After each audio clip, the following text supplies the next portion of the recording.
নামাজকে যদি জাল প্রমাণ করতে পারেন, আল্লাহ নামে কসম করে বলছি, যখনই জাল প্রমাণ করবেন তারপর থেকে আহলে হাদিস হয়ে যাবে। বলছে না ওর সালাতকে জাল প্রমাণ করা লাগবে, বলছে না? দেখবেন পায়ের সাথে পা 4 আঙ্গুল ফাঁক রেখে দাঁড়ায় না? দাঁড়ায়।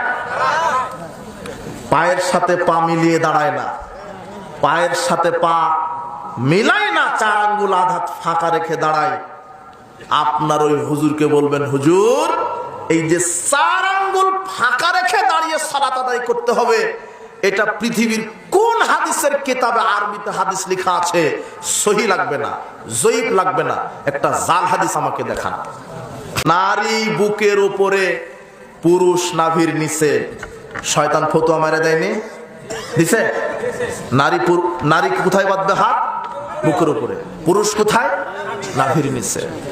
এখন এই বেদাতি হুজুরকে আপনি ধরবেন, হুজুর বাপ দাদা থেকে আমরা শুনে আসছি পুরুষ নাভির নিচে হাত বেঁধে সালাত আদায় করবে আর নারী বুকের উপর হাত বেঁধে সালাত আদায় করবে। এই দলিলটা আছে কোথায়? পৃথিবীর কোন হাদিসের কিতাবে আছে? সহি না, জয়ীফ না।